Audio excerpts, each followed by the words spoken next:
for today's video po is magpe-prepare kami ng mga ipapamahagi namin sa mga kabataan ng mga loot bags ngayong Halloween.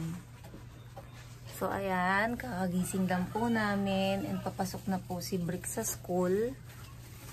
At ako po ay magbabalot na rin ng mga loot bags na ibibigay namin mamaya.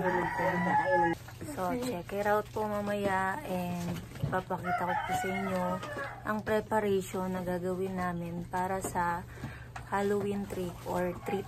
Kaya po kami mag-gift giving dahil mga nakaraang taon, mga 2020, 18 pa lang.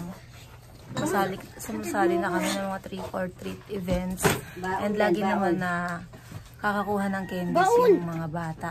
Ito si Briggs. And then yung iba kong mga pamangkin. So it's time para kami naman po ang mamahagi ng mga trick or treat bags. Nag-prepare na rin pala ako para sa teacher ni Briggs. Ayun, pinagbaunan ko si Briggs para kay ma'am. Sana magustuhan ni ma'am. Ito po guys, kumakain po kami ng almusal. Ito po ang mama ko, si Mamu, Lola. Makdo. Yan, bababa ka Ang dyan. sarap po. Kahit kakakain niya lang kagabi. Yummy. Egg sandwich po. Kain po kayo.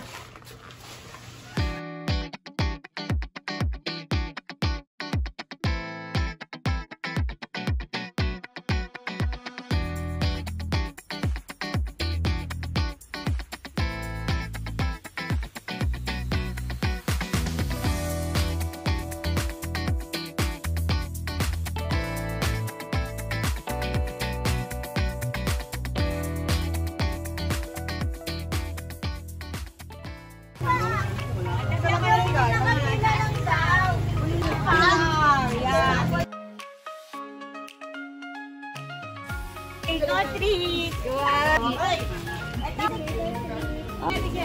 Yeah. Huwag natin magsabihin mo. Trick or treat! Ano sabihin sa naman? Trick or treat! Trick or treat! Trick or treat!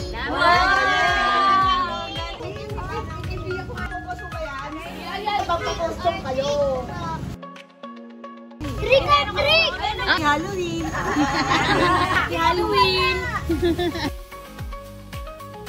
Happy trick or treat po! Anong masasabi mo? Ang ganda mo ngayon! Thank you! Salamat, Thank you so much sa uulitin. Next year, ganun din sana. So, dito na po natatapos ang aming pamimigay. Hopefully, naging masaya sila sa mga natanggap nila. Sana next year, meron pa po tayong maipamahaging mga candy sa mga kabataan. At yun lang po. Maraming salamat.